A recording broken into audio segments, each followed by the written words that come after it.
नमस्कार।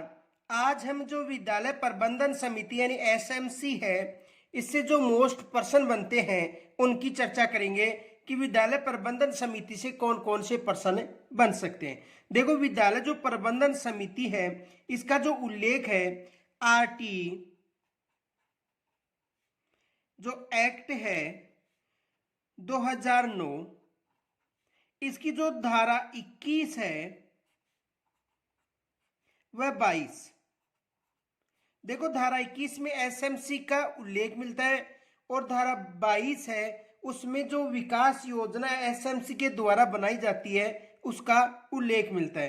तो RT act 2009 की धारा 21 में एसएमसी की गठन का उल्लेख है और जो धारा 22 है उसमें जो एसएमसी के द्वारा जो योजनाएं बनाई जाती है उनका उल्लेख है।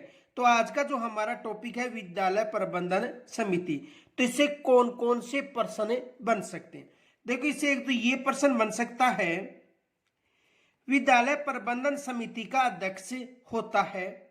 देखो, अभिभावक होता है या प्रधानाध्यापक होता है या प्रधान होता है या सरपंच। तो देखो, विद्यालय प्रबंधन समिति की बात करें तो विद्यालय प्रबंधन समिति यानी एसएमसी, स्कूल मैनेजमेंट जो कमेटी है, एसएमसी यानी स्कूल मैनेजमेंट कमेटी या विद्यालय प्रबंधन समिति, इसमें 16 सदस्य होते हैं। ये याद रखना, कितने सदस्य होते हैं? 16 सदस्य होते हैं। इन 16 सदस्यों में से 11 सदस्य अभिभावक होते हैं। 11 जो सदस्य हैं ये कौन होते हैं? अभिभावक होते हैं। और इन अभिभावकों में से ही एक सदस्य को जो विद्यालय प्रबंधन समिति है इसका अध्यक्ष बनाया जाता है। तो देखो, एसएमसी यानी स्कूल मैनेजमेंट कमेटी में 16 सदस्यों में से 11 सदस्य अभिभावक होते हैं और इन अभिभावकों को ही विद्यालय जो प्रबंधन समिति है इसका अध्यक्ष बनाया जाता है। तो विद्यालय प्रबंधन समिति का अध्यक्ष कौन होता है? अभिभावक होगा, ये याद रखना। कौन होगा? अभिभावक। दूसरा प्रश्न देखो, विद्यालय प्रबंधन जो समिति है, विद्यालय प्रबंधन समिति का सचिव कौन होता है? तो देखो, विद्यालय प्रबंधन समिति में कितने सदस्य होते हैं? 16 सदस्य। उन 16 सदस्यों में 11 सदस्य होते हैं, उनमें एक अभिभावक जो अध्यक्ष होगा और एक उपाध्यक्ष। ये याद रखना, इन सदस्यों में से एक अध्यक्ष और एक होगा उपाध्यक्ष। लेकिन जो 16 सदस्य हैं इनमें से जो स्कूल का जो संस्था प्रधान है, यानी स्कूल का जो संस्था प्रधान है ये क्या होगा? सचिव होगा। ये याद रखना, जो स्कूल में जो संस्था प्रधान है, इन 16 सदस्यों में संस्था प्रधान भी शामिल होता है। संस्था प्रधान ही क्या होगा? विद्यालय प्रबंधन समिति का सचिव। ये याद रखना, ये एग्जाम में पूछा भी जा चुका है कि विद्यालय प्रबंधन समिति एसएमसी का सचिव कौन होता है? संस्था प्रधान होता है। अगला प्रश्न देखो, वर्तमान में विद्यालय प्रबंधन समिति की कार्यकारिणी जो समिति है इसमें कितने सदस्य होते हैं? तो एसएमसी की जो कार्यकारिणी समिति उसमें कितने सदस्य होते हैं? 16 सदस्य होते हैं। कितने सदस्य होते हैं? 16 सदस्य होते हैं, ये भी याद रखना। तो एसएमसी यानी विद्यालय प्रबंधन समिति में कार्यकारिणी समिति में कितने सदस्य होते हैं?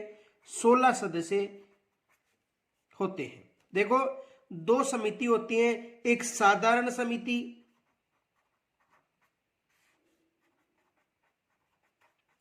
साधारण समिति में सभी सदस्य शामिल होते हैं जो अभिभावक होते हैं, और इस साधारण समिति में से जो कमेटी गठित की जाती है कार्यकारिणी समिति, उसमें कितने सदस्य होते हैं? 16 सदस्य, यानी जिसमें सभी अभिभावक शामिल होते हैं, साधारण समिति होती है।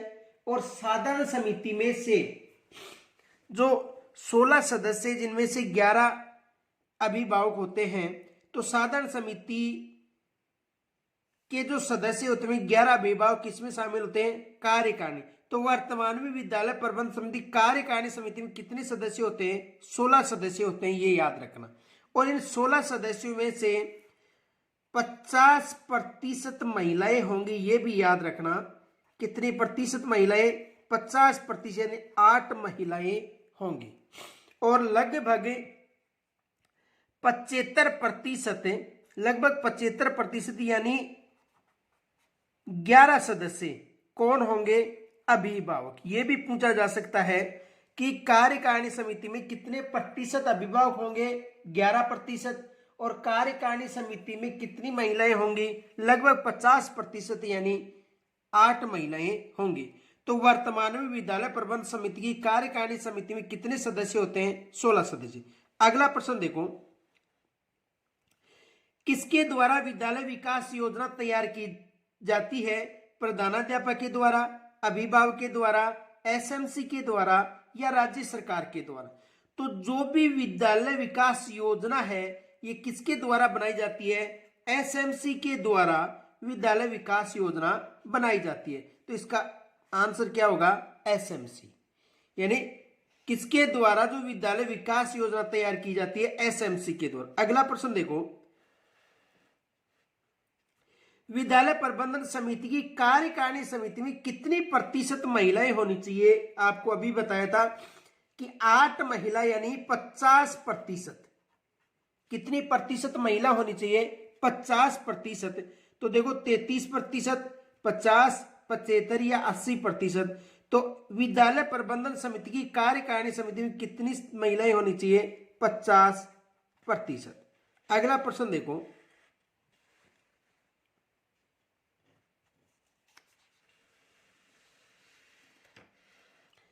अगला प्रश्न है, विद्यालय प्रबंधन समिति में किसी भी प्रकार का विवाद उत्पन्न होने पर अंतिम निर्णय किसका होता है? तो देखो, यदि विद्यालय प्रबंधन समिति में किसी भी प्रकार का विवाद उत्पन्न हो जाता है तो जो अंतिम जो निर्णय लेता है ये संस्था प्रधान लेगा, पीईओ लेगा या डीईओ लेगा या बीईओ लेगा। तो देखो, विद्यालय प्रबंधन समिति में यदि किसी भी प्रकार का विवाद होता है तो उस स्थिति में कौन निर्णय लेगा? संस्था प्रधान नहीं लेगा, पीईओ नहीं लेगा, बीईओ नहीं लेगा, कौन लेगा? डीईओ अंतिम निर्णय लेगा। तो विद्यालय प्रबंधन समिति में यदि किसी भी प्रकार का विवाद होता है तो डीईओ अंतिम निर्णय लेगा। ये विशेष याद रखना। आगे देखो, विद्यालय प्रबंधन समिति की कार्यकारिणी समिति के सदस्यों का कार्यकाल होता है। देखो, विद्यालय जो प्रबंधन समिति है, इस समिति में जो कार्यकारिणी समिति है इसका कार्यकाल होगा 1 वर्ष होगा, 2 वर्ष होगा, 3 वर्ष होगा या 5 वर्ष होगा। तो विद्यालय प्रबंधन समिति का जो कार्यकाल है वो कितने वर्ष का होगा? 2 वर्ष का होगा। ये याद रखना, कितने वर्ष का होगा? 2 वर्ष का। और विद्यालय प्रबंधन समिति में कार्यकाल के पहले यदि किसी की मृत्यु हो जाती है या उसका बच्चा उस विद्यालय से दूसरी विद्यालय में चला जाता है या विद्यालय छोड़ देता है तो उसका कार्यकाल है वो समाप्त हो जाएगा। ये याद रखना। तो विद्यालय प्रबंधन समिति कार्यकारिणी समिति का कार्यकाल कितने वर्ष का होगा? 2 वर्ष का। आगे देखो अगला प्रश्न, विद्यालय प्रबंधन समिति की जो कार्यकारिणी समिति है की बैठक कब होगी? पूर्णिमा को होगी, अमावस्या को होगी, प्रथम रविवार को होगी या अंतिम सोमवार को होगी? तो देखो, जो विद्यालय प्रबंधन समिति है इसकी जो कार्यकारिणी, इसमें सबसे अधिक यानी 11% अभिभावक होते हैं। कितने प्रतिशत? 11% अभिभावक होते हैं।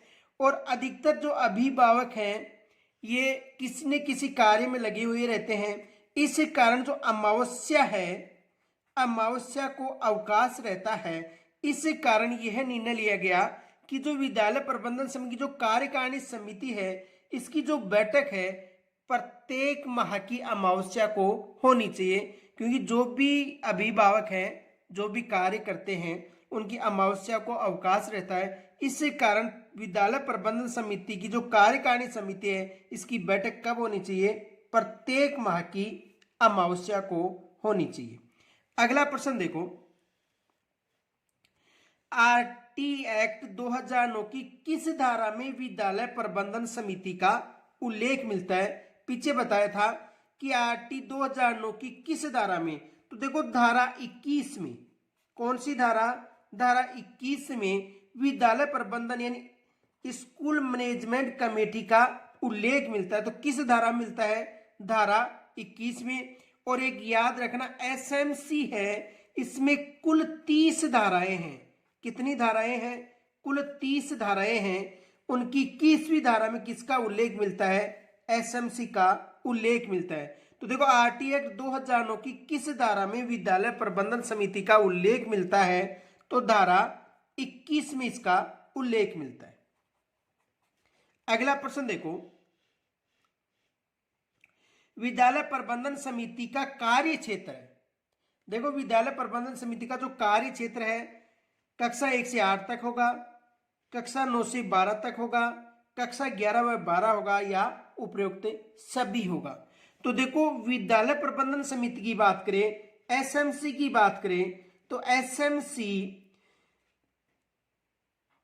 1 से लेकर 8 तक की स्कूलों में चलती है। इनके अलावा यदि कहीं पर कक्षा 1 से 12 तक स्कूलें संचालित हैं, वहां पर भी कक्षा 1 से 8 तक एसएमसी का गठन किया जाता है और एसडीएमसी का गठन किया जाता है 9 से 12 के लिए। तो देखो यहां पर ऑप्शन के अनुसार क्या होगा कि कक्षा 1 से 8, देखो 9 और 12 में एसडीएमसी हो गई, 11 12 में कोई मतलब नहीं है। तो यानी कहने का मतलब कक्षा 1 से 8 तक किसका गठन किया जाता है? एसएमसी का। और 9 से 12 तक की बात करें या 11 12 की बात करें, तो 9 से 12 तक जहां पे स्कूल संचालित है वहां पर एसडीएमसी का उल्लेख मिलेगा। तो कक्षा 1 से 8 तक एसएमसी का उल्लेख मिलता है, ये याद रखना। तो क्या होगा? विद्यालय प्रबंधन समिति का कार्य क्षेत्र है कक्षा 1 से 8 तक। अगला प्रश्न देखो, गणपूर्ति के अभाव में विद्यालय प्रबंधन समिति की पुनः बैठक कब होगी? देखो विद्यालय प्रबंधन समिति की यदि गणपूर्ति नहीं होती है, तो विद्यालय प्रबंधन समिति की गणपूर्ति न होने पर 7 दिन बाद, देखो 5 दिन बाद नहीं होगी, 10 दिन बाद भी नहीं होगी, 15 दिन बाद भी नहीं होगी, केवल 7 दिन बाद जो गणपूर्ति नहीं होने के बाद में पुनः बैठक आयोजित होगी, ये याद रखना। तो क्या आएगा? 7 दिन। अगला प्रश्न देखो, विद्यालय प्रबंधन समिति की बैठक कार्यकारिणी समिति की गणपूर्ति की होगी, यानी विद्यालय प्रबंधन समिति की बैठक कार्यकारिणी जो समिति की गणपूर्ति है की होगी 10%, 15%, 33% या 45%। तो देखो विद्यालय प्रबंधन समिति की जो बैठक कार्यकारिणी समिति की गणपूर्ति है ये कितनी होगी? देखो विद्यालय प्रबंधन समिति की कार्यकारिणी की बात करें तो 33% होगी। कितनी प्रतिशत? 33। अगला प्रश्न देखो,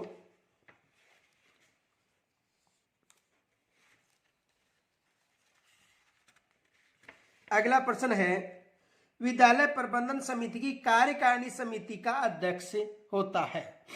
तो देखो विद्यालय प्रबंधन समिति की जो कार्यकारिणी समिति का अध्यक्ष होता है, साधारण समिति का अध्यक्ष, विद्यालय अभिभावक का अध्यक्ष, अभिभावक शिक्षक का अध्यक्ष या सभी। तो जो एसएमसी है इसकी कार्यकारिणी का जो अध्यक्ष होता है, ये देखो समझो इसे 2 समितियां होती हैं, एक साधारण समिति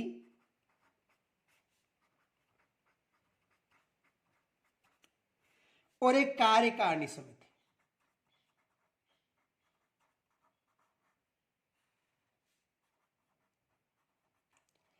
देखो कार्यकारिणी समिति का जो अध्यक्ष और उपाध्यक्ष होगा वो अभिभावक होगा।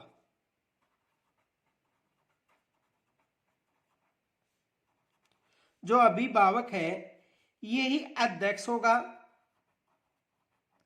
और इनमें से एक अभिभावक होगा उपाध्यक्ष। अब देखो जो साधारण समिति का जो कार्यकारिणी समिति का जो अभिभावक अध्यक्ष और उपाध्यक्ष है, ये दोनों ही यहां पर जो साधारण समिति है इसके अध्यक्ष और उपाध्यक्ष होंगे, ये याद रखना, अध्यक्ष व उपाध्यक्ष होंगे। देखो साधारण समिति का जो अध्यक्ष है ये कार्यकारिणी समिति का अध्यक्ष होगा, और यहां पर जो उपाध्यक्ष है ये कार्यकारिणी समिति का उपाध्यक्ष है। पीछे जो हमारा टॉपिक है एसएमसी वहां पर अच्छी तरह इसको समझाया था, तो याद रखना कि कार्यकारिणी का जो अध्यक्ष और उपाध्यक्ष है साधारण समिति के अध्यक्ष और उपाध्यक्ष होंगे। तो देखो प्रश्न क्या पूछ रहा है कि विद्यालय प्रबंधन समिति की कार्यकारिणी समिति का अध्यक्ष होता है साधारण समिति का अध्यक्ष। अगला प्रश्न देखो, विद्यालय प्रबंधन समिति में कुल कितनी धाराएं हैं? यदि विद्यालय प्रबंधन समिति की बात करें तो विद्यालय प्रबंधन समिति, देखो विद्यालय प्रबंधन समिति की बात करें तो विद्यालय प्रबंधन समिति में कुल कितनी धाराएं हैं?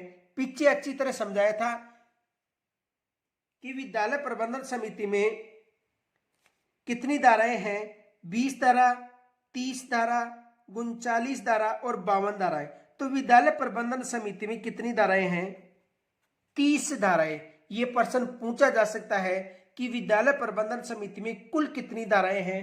तो विद्यालय प्रबंधन समिति में जो कुल धाराएं हैं वो कितनी है? 30 धाराएं। आगे देखो, विद्यालय प्रबंधन समिति का कार्यालय होता है। तो देखो विद्यालय प्रबंधन समिति की बात करें, एसएमसी की बात करें तो एसएमसी का कार्यालय जिस विद्यालय में एसएमसी होगी उस विद्यालय में ही एसएमसी का कार्यालय होगा, ये याद रखना। जहां पर जो विद्यालय है कक्षा 1 से 8 तक तो उसी विद्यालय यानी स्कूल में ही एसएमसी का कार्यालय होगा। तो ग्राम पंचायत स्तर पर भी नहीं होगा, पीओ स्तर पर भी नहीं होगा, कहां पर होगा? विद्यालय में। अगला प्रश्न देखो, अगला प्रश्न यह है विद्यालय प्रबंधन समिति की किस धारा में एसएमसी के उद्देश्यों का उल्लेख है? तो देखो विद्यालय प्रबंधन समिति की धारा 1 में, धारा 3 में, धारा 11 में या धारा 25 में। तो देखो विद्यालय प्रबंधन समिति की बात करें तो विद्यालय प्रबंधन समिति में एसएमसी के उद्देश्य, एसएमसी के उद्देश्य, तो एसएमसी के उद्देश्य किस धारा में है? धारा 3 में। ये याद रखना, विद्यालय प्रबंधन समिति की किस धारा में? तो धारा 3 में किसका उल्लेख मिलता है? एसएमसी के उद्देश्यों का उल्लेख है। अगला प्रश्न देखो, विद्यालय प्रबंधन समिति का उद्देश्य है तो उद्देश्य का उल्लेख किस धारा में था? याद रखना, धारा 3 में। विद्यालय विकास योजना का निर्माण करना, क्रियाकलापों का मॉनिटर करना, दानदाताओं की आर्थिक सहायता प्राप्त करना या उपयुक्त सभी। तो विद्यालय प्रबंधन समिति का उद्देश्य है कि वह विद्यालय विकास योजना का निर्माण करे। विद्यालय विकास योजना का उल्लेख किस धारा में मिलता है? देखो विद्यालय विकास योजना की बात करें तो विद्यालय विकास योजना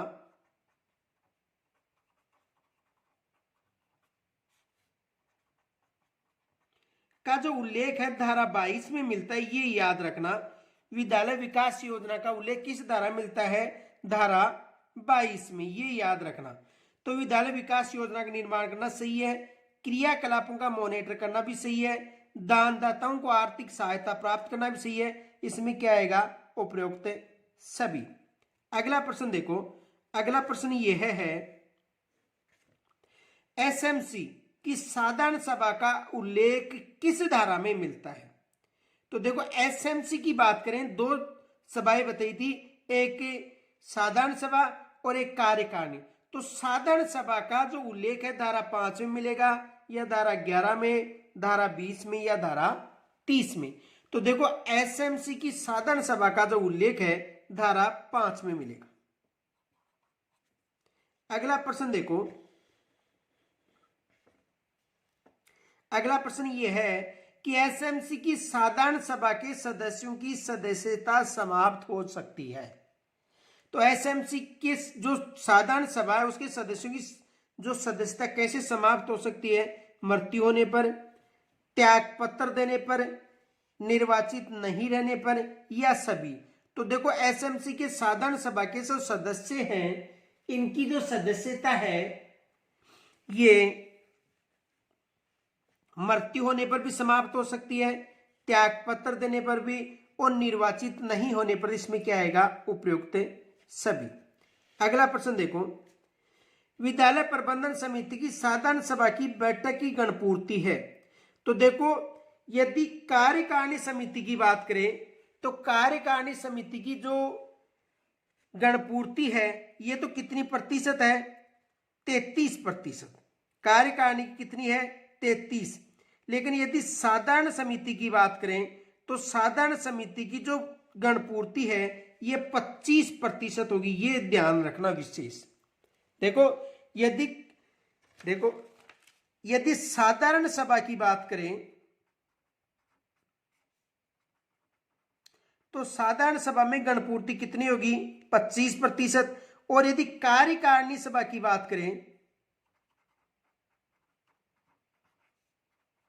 तो कार्यकारिणी सभा में कितने प्रतिशत गणपूर्ति होगी, 33%। ये विशेष याद रखना, साधारण सभा में 25% और कार्यकारिणी में 33%। तो देखो, विद्यालय प्रबंधन समिति की साधारण सभा में कितनी होगी, 25%।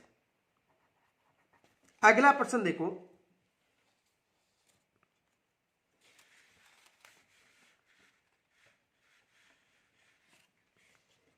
अगला प्रश्न यह है कि साधारण सभा की बैठक की सूचना 4 दिन पूर्व देना आवश्यक है। तो बताओ, अति आवश्यक बैठक की सूचना कितने दिन पूर्व दिया जाना अति आवश्यक है। तो देखो, यदि साधारण सभा की बात करें तो साधारण सभा की बैठक की सूचना 4 दिन पूर्व देना आवश्यक है। तो बताओ, अति आवश्यक बैठक यानी आवश्यक बैठक होने पर सूचना कितने दिन या दिवस पूर्व दिया जाना जरूरी है।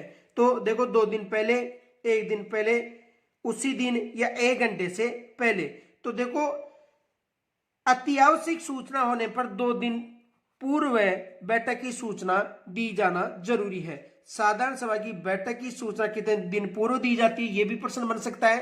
तो साधारण सभा की बैठक की सूचना 4 दिन पहले दी जाती है, लेकिन अति आवश्यक सूचना होने पर कितने दिन पहले दी जाएगी, 2 दिन पहले। अगला प्रश्न देखो, साधारण सभा का अध्यक्ष कौन होता है। साधारण सभा का अध्यक्ष कौन होता है। तो साधारण सभा का अध्यक्ष कौन होगा, ये आपको मुझे कमेंट्स के द्वारा बताना है कि साधारण सभा का अध्यक्ष कौन होता है। तो यहां तक यदि कोई समस्या हो कमेंट्स के द्वारा मुझे जरूर बताना। फिर हम कल नए वीडियो के साथ मिलेंगे, तब तक के लिए नमस्कार।